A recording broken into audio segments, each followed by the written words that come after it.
Hi friends, welcome to ആസ്പയർലൈൻ. ഇന്ന് നമ്മളൊരു പദ്യം പഠിക്കുകയാണ്. 10ാം ക്ലാസ്സിലെ ഒരു പദ്യം. ബ്ലോയിങ് ഇൻ ദി വിൻഡ് എന്നാണ് അതിൻ്റെ പേര്. Blowing in the wind. കാറ്റടിക്കുന്നതിനാണ് blowing എന്ന് പറയുന്നത്. ഇവിടെ ബ്ലോയിങ് ഇൻ ദി വിൻഡ് എന്ന് പറഞ്ഞാൽ അതിൻ്റെ അർത്ഥം കാറ്റ് പറഞ്ഞ് നടക്കുന്നത്. ഇവിടെ കവി കുറേ ചോദ്യങ്ങൾ ചോദിക്കുന്നു. അതിൻ്റെ ഉത്തരം കാറ്റിലൂടെ ഇങ്ങനെ നടക്കുന്നു, കാറ്റ് പറഞ്ഞ് നടക്കുന്നു.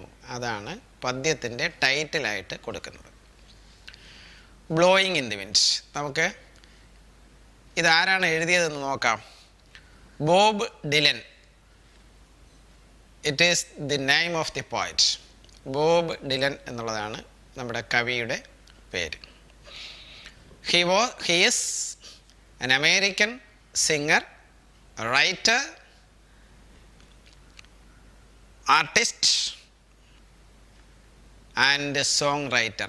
പാട്ടുകൾ എഴുതുന്ന ആളാണ്, അതുപോലെ തന്നെ പാട്ട് പാടുന്ന ആളുമാണ്.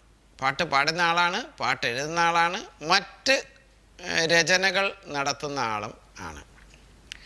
He is an American singer, songwriter, writer and an artist. His early songs such as Blowing in the Wind and The Times They Are a Changin' became anthems for the American civil rights and anti-war movements. അമേരിക്കയിലെ യുദ്ധത്തിനെതിരെ ചില മൂവ്മെൻറ്റുകൾ അക്കാലത്തുണ്ടായി. അതിലൊന്നാണ് American civil rights movement. ആ പ്രസ്ഥാനങ്ങളിലെ ഒരു പ്രധാനപ്പെട്ട ഗാനമായിരുന്നു നമ്മുടെ Bob ഡിലൻ്റെ blowing in the wind. His mid-1960s recordings backed by rock musicians climbed the heights of the United States music charts. 1960കളുടെ മധ്യത്തിൽ Bob ഡിലൻ്റെ recordings, ധാരാളം പാട്ടുകൾ ബോബ് ഡിലൻ റെക്കോർഡ് ചെയ്തിട്ടുണ്ട്. ആരുടെ സഹായത്തോടു കൂടി? റോക്ക് മ്യൂസീഷ്യൻസ്, ആളുകളെ ഇളക്കി മറിക്കുന്ന ഗാനങ്ങൾ, മ്യൂസിക് പാടുന്ന ആളുകളെയാണ് റോക്ക് മ്യൂസീഷ്യൻസ് എന്ന് പറയുന്നത്. അവരുടെ സഹായത്തോടു കൂടി ധാരാളം പാട്ടുകൾ റെക്കോർഡ് ചെയ്തിട്ടുണ്ട്. അക്കാലമാണ് അമേരിക്കയുടെ മ്യൂസിക് ചാർട്ടിൽ ഏറ്റവും കൂടുതൽ പാട്ടുകൾ റെക്കോർഡ് ചെയ്ത കാലഘട്ടമായിട്ട് രേഖപ്പെടുത്തിയിരിക്കുന്നത്. അതാണ് ആ സെൻറ്റൻസിൻ്റെ അർത്ഥം. His mid-1960s recordings backed by rock musicians climbed the heights of the United States music charts. He won the Nobel Prize in Literature. ഇദ്ദേഹം ആള് ചില്ലറക്കാരനല്ല. സാഹിത്യത്തിനുള്ള നൊബേൽ സമ്മാനം 2016 ബോബ് ഡിലന് കിട്ടിയിട്ടുണ്ട്. എന്തിനാ? അദ്ദേഹത്തിൻ്റെ സമഗ്രമായ സംഭാവന, മ്യൂസിക്കിന് നൽകിയ സംഭാവന കണക്കിലെടുത്തുകൊണ്ട് അദ്ദേഹത്തിന് സാഹിത്യത്തിനുള്ള നൊബേൽ സമ്മാനം 2016 കൊടുത്തു. അപ്പോൾ ഇതാണ് ബോബ് ഡിലനെ കുറിച്ചുള്ള ഒരു ചെറിയ വിവരണം. മനസ്സിലായല്ലോ? അപ്പോൾ നമുക്ക് ബ്ലോയിങ് ഇൻ ദി വിൻഡ് എന്ന പാഠത്തിലേക്ക് കടക്കാം. ഈ പാട്ട് ഒരു പ്രൊട്ടസ്റ്റ് സോങ് ആണ്. എന്ന് പറഞ്ഞാൽ അർത്ഥം പ്രതിഷേധ ഗാനം. ഇദ്ദേഹം സമാധാനത്തിന് വേണ്ടി, ബോബ് ഡിലൻ സമാധാനത്തിന് വേണ്ടി കുരിശ് യുദ്ധം നടത്തിയ ആളാണ്. He was a crusader for world peace. ലോക സമാധാനത്തിന് വേണ്ടി കുരിശ് യുദ്ധം നടത്തിയ ആളാണ് ആര്? നമ്മുടെ Bob Dylan. He protested against America's ടിറനി.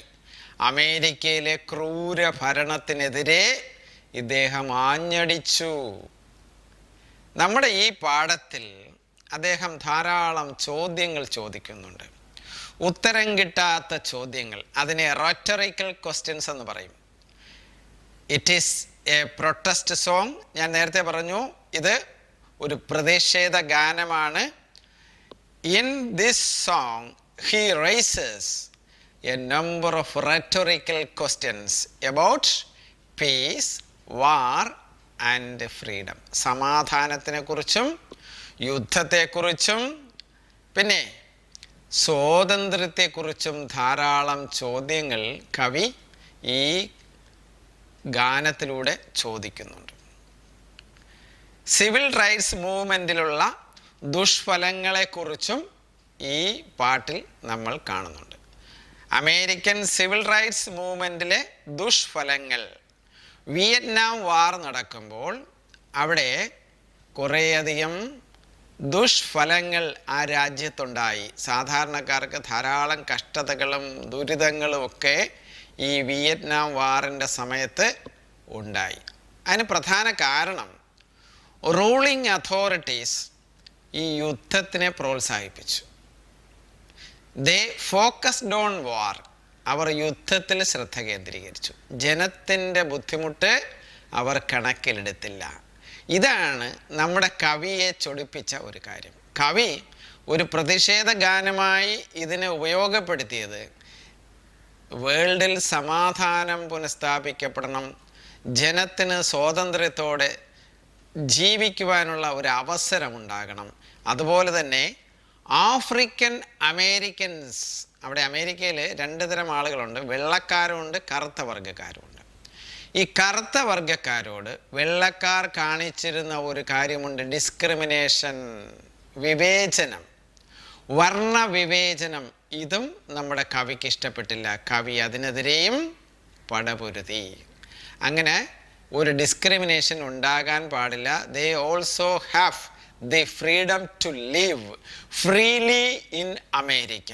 അമേരിക്കയിൽ സ്വതന്ത്രമായി ജീവിക്കുവാനുള്ള അവകാശം ഈ ആഫ്രിക്കൻ അമേരിക്കൻസിന് ഉണ്ട് എന്നാണ് നമ്മൾ കവി ഈ കവിതയിലൂടെ ഈ പാട്ടിലൂടെ പറയുന്നത്. ശരി, അപ്പോൾ ഇതിൻ്റെ പശ്ചാത്തലമെല്ലാം നിങ്ങൾക്ക് മനസ്സിലായി. എന്താണ് കണ്ടൻസ് എന്ന് മനസ്സിലായി. ഈ പാട്ട് എഴുതിയത് ആരാണെന്ന് നിങ്ങൾക്ക് മനസ്സിലായി. ഇനി നമുക്കതിൻ്റെ വരികളിലൂടെ മുന്നോട്ട് പോകാം. How many roads must a man walk down before you call him a man? How many roads must a man walk down before you call him a man? എത്ര ദൂരം ഒരാൾ നടക്കണം? How many roads must a man walk down before you call him a man?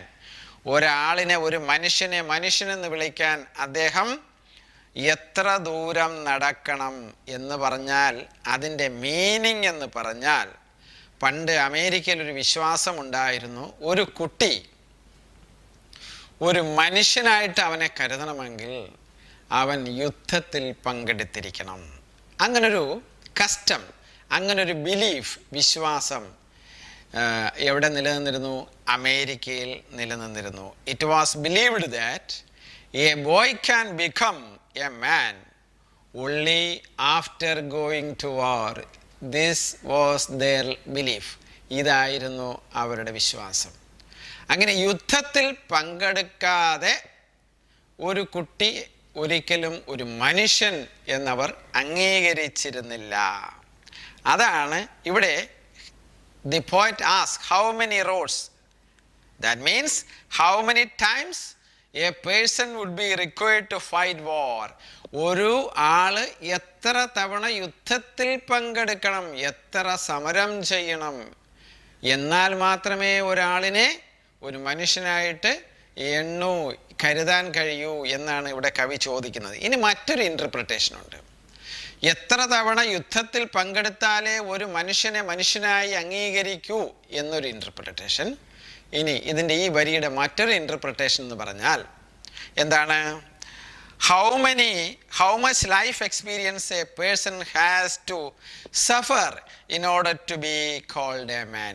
ഒരു മനുഷ്യനെ മനുഷ്യനായിട്ട് കരുതണമെങ്കിൽ എത്രത്തോളം അനുഭവങ്ങളിലൂടെ ഒരാൾ കടന്നു പോകണം. ഇവിടെ അനുഭവങ്ങൾ എന്ന് പറഞ്ഞാൽ ദുരനുഭവങ്ങളാണ്. അമേരിക്കൻ സിവിൽ റൈറ്റ്സ് മൂവ്മെൻറ്റിൻ്റെ കാലത്ത് നടക്കുന്ന കാലത്ത്, അതുപോലെ തന്നെ വിയറ്റ്നാം വാറിൻ്റെ സമയത്ത് ധാരാളം ദുഷ്ഫലങ്ങൾ രാജ്യത്തിൽ ഉടനീളം നടമാടിയിരുന്നു. ആ ദുരിതപൂർണമായ ജീവിതത്തിലൂടെ എത്ര കാലം നടന്ന് ജീവിതാനുഭവങ്ങൾ ഉണ്ടാകണം, എന്നാൽ മാത്രമേ ഒരാളിനെ മനുഷ്യനായിട്ട് കരുതൂ എന്നൊരു ഇൻ്റർപ്രിട്ടേഷനും, ഈ രണ്ട് ഇൻ്റർപ്രിട്ടേഷനും ഉണ്ട്. എത്രത്തോളം ദുരനുഭവങ്ങളിലൂടെ ഒരു മനുഷ്യൻ കടന്നു പോയാലേ ഒരു മനുഷ്യനെ മനുഷ്യനായി അംഗീകരിക്കൂ എന്നാണ് ഇവിടെ കവി ചോദിക്കുന്നത്. How many roads must a man walk down before you call him a man? How many seas must a white dove sail before she sleeps in the sand? White dove എന്ന് പറഞ്ഞാൽ എന്താ? വെള്ളരിപ്രാവ്. സെയിൽ എന്ന് പറഞ്ഞാൽ നമുക്കറിയാം, സമുദ്രത്തിലൂടെ യാത്ര ചെയ്യുന്നതിനെയാണ് sale എന്ന് പറയുന്നത്. ഒരു വെള്ളരിപ്രാവ് എത്ര കടൽ താണ്ടി സഞ്ചരിച്ച് ഒരു മണലാരണ്യത്തിൽ പോയി വിശ്രമിക്കണം എന്നാണ് ചോദ്യം. How many seas must a white? എത്ര കടലുകൾ താണ്ടണം ഒരു വെള്ളരിപ്രാവ്? എന്തിനു വേണ്ടി? Before she sleeps in the sand. ഒരു മണലാരണ്യത്തിൽ പോയി സമാധാനത്തോടെ ഒന്ന് ഉറങ്ങാൻ എത്ര കടലുകൾ താണ്ടണം? അതിൻ്റെ അർത്ഥം എന്താണെന്ന് അറിയാമോ? Here another rhetoric question is asked by the poet. ഇവിടെ മറ്റൊരു ചോദ്യം ചോദിക്കുകയാണ്. എന്താണ് അർത്ഥം? How many seas must a white dove sail എന്ന് പറഞ്ഞാൽ how many times the war will be fought before achieving peace. സമാധാനം ലഭിക്കുന്നതിന് മുന്നോടിയായി എത്ര യുദ്ധങ്ങൾ നടത്തണം, എത്ര യുദ്ധങ്ങൾ നടക്കണം? How many times the war will be fought before achieving peace. സമാധാനം ലഭിക്കുന്നതിന് മുൻപായി എത്ര യുദ്ധങ്ങൾ നടന്നാൽ നമുക്ക് സമാധാനം ലഭിക്കും? ഇതാണ് കവിയുടെ ചോദ്യം. സ്ലീപ്പിംഗ് ഇൻ ദി സാൻഡ് എന്ന് പറഞ്ഞാൽ there is no war. ഒരു യുദ്ധവും ഇല്ലാത്ത അവസ്ഥയാണ് ഇവിടെ സ്ലീപ്പിംഗ് ഇൻ ദി സാൻഡ് കൊണ്ട് കവി ഉദ്ദേശിക്കുന്നത്. എന്ന് പറഞ്ഞാൽ യുദ്ധമില്ലാത്ത സമാധാന അന്തരീക്ഷം, അതിനെയാണ് സ്ലീപ്പിംഗ് ഇൻ ദി സാൻഡ് എന്ന് പറയുന്നത്. മനസ്സിലായോ? അപ്പോൾ 4 വരി ഒരിക്കൽ കൂടി വായിക്കാം. How many roads must a man walk down before you call him a man? How many seas must a white dove sale before she sleeps in the sand? Yes, and how many times must be cannonball flies before they are forever banned? അതാ അടുത്തൊരു ചോദ്യം കവി ചോദിക്കുന്നു. Bob Dylan asks another rhetoric question. എന്താ? എത്ര തവണ പീരങ്കി ഉണ്ടകൾ പായണം? Canon balls എന്ന് പറഞ്ഞാൽ പീരങ്കി ഉണ്ട എന്ന് പറഞ്ഞാൽ എത്ര തവണ ആയുധങ്ങൾ ഉപയോഗിക്കണം? എന്തിനാ? Before they R band. അവ എന്നേക്കുമായി നിരോധിക്കണമെങ്കിൽ ഈ ആയുധം ഉപയോഗിച്ച് എത്ര യുദ്ധം നടക്കണമെന്നാണ്. പിടികിട്ടിയോ? How many times must the Canon balls fly before they R band. എത്ര തവണ ആയുധം ഉപയോഗിച്ച് യുദ്ധം ചെയ്യണം? എന്തിനു വേണ്ടി? ഈ ആയുധങ്ങൾ നിരോധിക്കണമെങ്കിൽ, എന്നേക്കുമായി ആയുധം നിരോധിക്കണമെങ്കിൽ എത്ര തവണ ആയുധം ഉപയോഗിച്ച് യുദ്ധം നടന്നിരിക്കണമെന്നാണ് കവി ചോദിക്കുന്നത്. The poet says that. ഇവിടെ ഒരു ഇംപ്ലിക്കേഷൻ ഉണ്ട്. കവി പറയുകയാണ്, ധാരാളം യുദ്ധങ്ങൾ ഇതിനകം തന്നെ നടന്നു കഴിഞ്ഞു, എന്നേ ഇതെല്ലാം അവസാനിക്കേണ്ടതായിരുന്നു എന്നാണ്. The poet says that we have fought enough wars and they should be ended now. ധാരാളം യുദ്ധങ്ങൾ നമ്മുടെ രാജ്യം കണ്ടു, ഇതെന്നേ നിരോധിക്കേണ്ട സമയം കഴിഞ്ഞു, ഇത് അവസാനിപ്പിക്കേണ്ട ദിവസം കഴിഞ്ഞു എന്നാണ് കവി പറയുന്നത്. പിടികിട്ടിയല്ലോ? അടുത്ത് നോക്കാം. The answer my friend is blowing in the wind. The answer is blowing in the wind. The poet says that the answer is before us. ഇതിൻ്റെ ഉത്തരം നമ്മുടെ മുന്നിലുണ്ട്. The answer to all these questions he raised in the verses above lies in the winds. നമ്മൾ ഈ കവി ഉയർത്തുന്ന ചോദ്യങ്ങൾക്കെല്ലാം ഉത്തരം എവിടെയുണ്ട്? കാറ്റിലൂടെ പറന്നു നടക്കുന്നു. That means the answer is everywhere. It is it can be accessed by each and every individual in America. അമേരിക്കയിലെ ഓരോ വ്യക്തിക്കും ഇതിൻ്റെ ഉത്തരം കണ്ടെത്താകുന്നതേ ഉള്ളൂ. The answer does exist. That is waiting for someone to grab it. Answer is before everyone. അതിൻ്റെ ഉത്തരം എല്ലാവരുടെയും മുന്നിലുണ്ട്. പക്ഷേ നമ്മളത് കണ്ടെത്താനുള്ള ഒരു മനസ്സ് അവിടുത്തെ ജനത്തിന് ഉണ്ടാകണം എന്ന് മാത്രം. ഇവിടുത്തെ പ്രോബ്ലം എന്താണ്? Nobody is least interested to find out the solution to end the war. ഈ യുദ്ധത്തെ അവസാനിപ്പിക്കുന്നതിന് വേണ്ടിയുള്ള ഒരു സൊല്യൂഷനും കണ്ടെത്താൻ അവിടുത്തെ പുതിയ തലമുറ എന്ന് അവകാശപ്പെടുന്ന modern people are not willing to find a solution. ഒരു സൊല്യൂഷൻ കണ്ടെത്താൻ അവർ തയ്യാറല്ല. ഇതിൻ്റെ ഉത്തരം കണ്ടെത്താൻ അവർ തയ്യാറല്ല. ഇതിനെതിരെ പ്രതികരിക്കുവാനും അവർ തയ്യാറല്ല. പിടികിട്ടി? എന്നാൽ നമുക്ക് അടുത്ത ഭാഗത്തിലേക്ക് പോകാം. Yes, how many years can a mountain exist before it is washed into the sea? How many years can a mountain exist? ഈ കുന്നുകൾക്ക് എത്ര കാലം ഇവിടെ നിലനിൽക്കാൻ കഴിയും? Before it is washed into the sea. സമുദ്രത്തിലേക്ക് ഒലിച്ചു പോകുന്നതിന് മുന്നോടിയായി എത്ര കാലം ഈ പർവ്വതങ്ങൾക്ക് ഇവിടെ നിലനിൽക്കാൻ കഴിയും എന്നാണ് കവി ചോദിക്കുന്നത്. ഇവിടെ അതിൻ്റെ വെർബൽ മീനിങ് അല്ല ഇവിടുത്തെ അർത്ഥം. മൗണ്ടൻ എന്ന് പറഞ്ഞാൽ അവിടുത്തെ അമേരിക്കൻ മോഡേൺ പീപ്പിളിൻ്റെ ഈഗോയാണ്. ഈ യുദ്ധം ഇഷ്ടപ്പെടുന്ന ആളുകളുടെ പ്രൈഡ്, അഹങ്കാരം, ഈഗോ ആണ് അതിൻ്റെ അർത്ഥം. Mountain means the ego and pride of those who love war. ഈ യുദ്ധം ഇഷ്ടപ്പെടുന്ന ആളുകളുടെ അഹങ്കാരത്തിനെയാണ് അവിടെ എന്ത് വിളിക്കുന്നത്? മൗണ്ടൻ എന്ന് ഉദ്ദേശിക്കുന്നത്. എന്താ സംഭവം നമുക്ക് നോക്കാം. According to the poet, the lust of the war of the strong will not last long. ഈ യുദ്ധത്തിന് വേണ്ടിയുള്ള കൊതി അധിക നാൾ നിലനിൽക്കില്ല എന്നാണ് നമ്മുടെ കവി ഇവിടെ പറയുന്നത്. It will one day it will sink into the sea. ഇത് കടലിലേക്ക് ഈ ആഗ്രഹം താഴ്ത്തപ്പെടും എന്നാണ് കവി പറയുന്നത്. അപ്പോൾ ഈ ഈഗോയും പ്രൈഡും അധികകാലം നിലനിൽക്കില്ല. യുദ്ധത്തിന് വേണ്ടിയുള്ള കൊതി അധിക നാൾ നിലനിൽക്കില്ല. എന്താ സംഭവിക്കും? ഒരു നാൾ ഈ യുദ്ധക്കൊതി കടലിലേക്ക് മുങ്ങും എന്നാണ് ആ വരിയുടെ അർത്ഥം. And how many years can a mountain exist before it is washed into the sea? Yes, and how many years can some people exist before they are allowed to be free? എന്താണ് ഇവിടെ discrimination ഉണ്ട് എന്ന് ഞാൻ നേരത്തെ പറഞ്ഞു. എന്ന് പറഞ്ഞാൽ വിവേചനം, കറുത്ത വർഗ്ഗക്കാരും വെള്ളവർഗ്ഗക്കാരും വെള്ളക്കാരും തമ്മിലുള്ള വിവേചനം അവിടെയുണ്ട്. ഇവിടെ ഒരു ചോദ്യം ചോദിക്കുന്നത് എന്താണെന്ന് അറിയാമോ? How many years can some people? ഇവിടെ സം പീപ്പിൾ എന്ന് ഉദ്ദേശിക്കുന്നത് അവിടുത്തെ സാധാരണ ആൾക്കാരെയാണ് ഉദ്ദേശിക്കുന്നത്. മോഡേൺ മാൻ അല്ല, യുദ്ധക്കൊതിയുള്ള ആളുകളല്ല, സാധാരണ ആളുകൾ.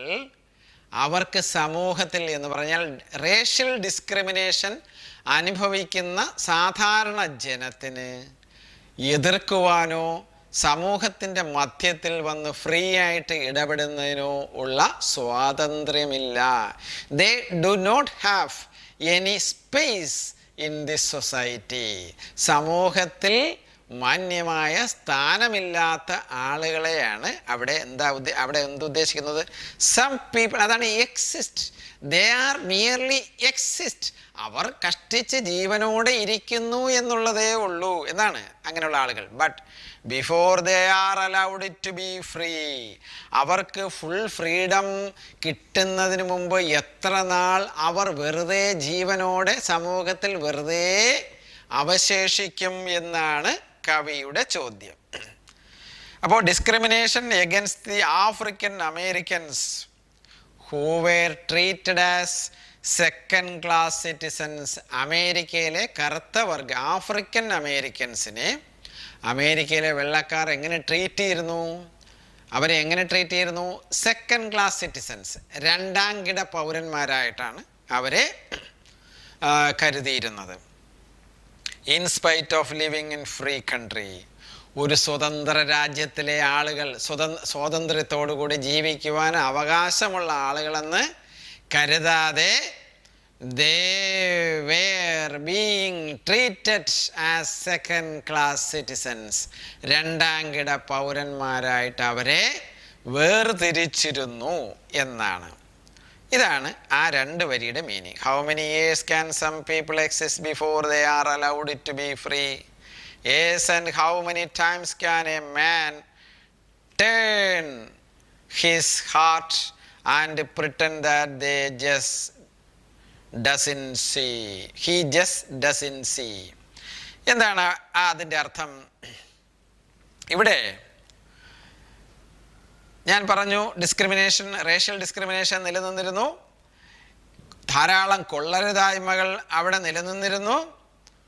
ഒരു how many times can a man turn his heart and pretend that he just doesn't see? എത്ര കാലം അവർ ഒന്നും കാണുന്നില്ല, ഈ സമൂഹത്തിലെ കഷ്ടപ്പാടുകളൊന്നും കാണാൻ കഴിയുന്നില്ല എന്ന് കരുതിക്കൊണ്ട് അവർക്ക് എത്ര നാൾ മിണ്ടാതിരിക്കാൻ കഴിയും എന്നാണ് അതിൻ്റെ അർത്ഥം. And പ്രിട്ടൻ, നടിക്കുന്നു. In and around dum there are sufferings, there are torture. Even then they pretend that they do not see anything. അവർ നടിക്കുന്നു. അവരുടെ ചുറ്റിലും കഷ്ടതകളും സഫറിങ്സും ഇല്ലിഫക്ട്സും ഉണ്ട് എങ്കിലും ഇതൊന്നും ഞങ്ങൾ കാണുന്നില്ല എന്ന് വിചാരിച്ചുകൊണ്ട് എത്ര നാൾ അവർക്ക് മുന്നോട്ട് പോകാൻ കഴിയും എന്നാണ് ഇവിടെ ചോദിക്കുന്നത്. മനസ്സിലാവുന്നുണ്ടല്ലോ? How many times can man turn his heart and pretend that he just doesn't see? The answer, my friend, is blowing in the wind. The answer is blowing in the wind. കാറ്റ് പറഞ്ഞു നടക്കുന്നു. കാറ്റിലൂടെ ഉത്തരം ഉണ്ട്, പക്ഷെ ആരും ആ ഉത്തരം കണ്ടെത്താൻ തയ്യാറാവുന്നില്ല. The answer, my friend, is blowing in the wind. The answer is blowing in the wind. നമുക്ക് അതിൻ്റെ ലാസ്റ്റ് ഭാഗത്തിലേക്ക് വരാം. Yes, and how many times must a man look up before he can see the sky? എന്താണ് അവിടെ ഉദ്ദേശിക്കുന്നത്? Sky represent, അവിടെ sky എന്നൊരു പദമുണ്ട്. അതിനെ ഫ്രീഡം, സ്വാതന്ത്ര്യത്തെയാണ് അത് റെപ്രസെൻ്റ് ചെയ്യുന്നത്. How many times must a man look up before he can see the sky? അതിൻ്റെ അർത്ഥം ഫ്രീഡം ഇവിടെ ഒളിഞ്ഞിരിപ്പുണ്ട്. Freedom is hidden before the വാർ. യുദ്ധത്തിന് മുന്നോടിയായിട്ട് സമാധാനം ഒളിഞ്ഞിരിപ്പുണ്ട്. He wonders how many times, the poet wonders how many times one will have to face the war in order to gain freedom and liberty. എത്ര തവണ ഈ യുദ്ധത്തെ അഭിമുഖീകരിക്കേണ്ടി വരും സമാധാനത്തിലേക്ക് കടന്നു ചെല്ലുന്നതിന് മുന്നോടിയായി എന്നാണ് കവി ചോദിക്കുന്നത്. How many times one will have to face the wars in order to gain freedom and liberty? Here the poet refers to the long quest of the people for freedom. അനേക നാളുകളുടെ കാത്തിരിപ്പ്, സ്വാതന്ത്ര്യത്തിന് വേണ്ടിയുള്ള കാത്തിരിപ്പാണ് കവി ഈ വരിയിലൂടെ നമ്മുടെ മുന്നിൽ വരച്ചു കാട്ടുന്നത്. The people are ലോങ്ങിങ് for freedom, സമാധാനത്തിന് വേണ്ടി കാത്തിരിക്കുന്നു. Yes, how many years must one man have before he can hear people cry? How many years must one man have? ഒരാളിന് എത്ര ചെവി ഉണ്ടായിരിക്കണം എന്നാണ്. എന്തിനാണ്? Before he can hear people cry, ആളുകളുടെ കരച്ചിൽ കേൾക്കാൻ. How many years must one man have, ഒരാളിന് എത്ര ചെവി ഉണ്ടായിരിക്കണമെന്നാണ്. അതിൻ്റെ അർത്ഥം how long the government will remain def. സർക്കാർ, അവിടുത്തെ സർക്കാർ ഡെഫായിട്ട് എന്ന് പറഞ്ഞാൽ ബധിരനായിട്ട് സർക്കാരിന് എത്ര നാൾ മുന്നോട്ട് പോകാൻ കഴിയും. അവിടുത്തെ സാധാരണക്കാരായ ആളുകളുടെ കഷ്ടപ്പാടുകൾ കാണുന്നില്ല എന്ന്, അല്ലെങ്കിൽ കഷ്ടപ്പാടുകളൊന്നും കേൾക്കുന്നില്ല എന്ന് നടിച്ചുകൊണ്ട് ഒരു ഡെഫായിട്ട് സർക്കാരിന് ഒരു ബധിരനെ പോലെ എത്രത്തോളം മുന്നോട്ട് പോകാൻ കഴിയും. When it will hear the people's plea against war and in favor of peace. ജനത്തിൻ്റെ സമാധാനത്തിന് വേണ്ടിയുള്ള അപേക്ഷ കേൾക്കാതെ എത്ര നാൾ മുന്നോട്ട് പോകാൻ കഴിയും? സർക്കാരിൻ്റെ മുന്നിലുള്ളത് എന്താണ്? സാധാരണക്കാരൻ്റെ അപേക്ഷയാണ്. സമാധാനം പുനഃസ്ഥാപിക്കണം, സമാധാനം ഉണ്ടാകണം, സമാധാനത്തിന് വേണ്ടിയുള്ള ആഗ്രഹമാണ് അവിടുത്തെ സാധാരണ ജനത്തിൻ്റെ മുന്നിലുള്ളത്. അവരുടെ കഷ്ടതകൾ കണ്ടില്ല കേട്ടില്ല എന്ന് നടിച്ചുകൊണ്ട് എത്ര നാൾ സർക്കാരിന് ഒരു ബധിരനെ പോലെ മുന്നോട്ട് പോകാൻ കഴിയും എന്നാണ് ആ 2 വരിയുടെ അർത്ഥം. ഇനി ഒന്നുകൂടെ നോക്കാം. Yes, how many years must one man have before he can hear people cry? Yes, and how many deaths will it take till he knows that too many people have died? How many deaths will it take till he knows that too many people have died? എത്ര ആളുകൾ മരിക്കണം? ധാരാളം ആളുകൾ മരിച്ചു എന്ന് ബോധ്യപ്പെടാൻ എത്ര ആളുകൾ വീണ്ടും വീണ്ടും മരിക്കണമെന്നാണ് കവി ചോദിക്കുന്നത്. എന്നോട് നോക്കിയേ. How many deaths will it take till he knows that too many people have died? The poet wonders when the government will realize. സർക്കാർ എന്ന് ഇത് ബോധ്യപ്പെടും, സർക്കാരിന് എന്ന് ബോധ്യപ്പെടും that too many people have died. ധാരാളം ആളുകൾ ഇതിനോടകം തന്നെ മരണപ്പെട്ടു എന്ന് ബോധ്യപ്പെടാൻ ഇനി എത്ര നാൾ മുന്നോട്ട് പോകണം? Because of war and it should be stop now. ഈ യുദ്ധം അവസാനിപ്പിക്കേണ്ടതാണ്, സമാധാനം നിലനിർത്തേണ്ടതാണെന്ന് ബോധ്യപ്പെടാൻ എത്ര ആളുകൾ ഇനിയും മരിച്ചു വീഴണം എന്നാണ് ചോദിക്കുന്നത്. It is A പ്ലീ of the poet four piece. ഇത് കവിയുടെ സമാധാനത്തിന് വേണ്ടിയുള്ള ഒരു അപേക്ഷയാണ്. It is A പ്ലീ, it is A request of the poet for peace. In the ending couplet he says that the answers lie before us. അവസാനം കവി പറയുകയാണ്, എന്താണ്? The answer, my friend, is blowing in the wind. The answer is blowing in the wind. The poet says that the answers lie before us. ഉത്തരം നമ്മുടെ മുന്നിലുണ്ട്, before us, and we should grab it. The only thing is we should grab it. നമ്മൾ ഉത്തരം പിടിച്ചെടുക്കണം. The answers lie before us. ഈ ചോദ്യങ്ങളുടെ എല്ലാം ഉത്തരം നമ്മുടെ മുന്നിലുണ്ട്. But what is importance? എന്താണ് പ്രാധാന്യം അർഹിക്കുന്നത്? We have to grab the answer. നമ്മൾ ഉത്തരം കണ്ടെത്തി പിടിക്കണം എന്നാണ് കവി പറയുന്നത്. അപ്പോൾ ഇവിടെ കവിത അവസാനിച്ചു. ഭംഗിയായി ഈ കവിത നിങ്ങൾക്ക് മനസ്സിലായി എന്ന് ഞാൻ കരുതുന്നു. അപ്പോൾ ഇതിൻ്റെ ബാക്കി പിന്നിലോട്ടുള്ള മറ്റ് ചോദ്യങ്ങൾ, ഉത്തരങ്ങൾ, അതുപോലെ തന്നെ അപ്രീസിയേഷൻ, ഈ പാഠവുമായിട്ട് ബന്ധപ്പെടുന്ന മറ്റ് ഭാഗങ്ങൾ നമുക്ക് തുടർന്നുള്ള വീഡിയോയിൽ നിങ്ങൾക്ക് കാണാം.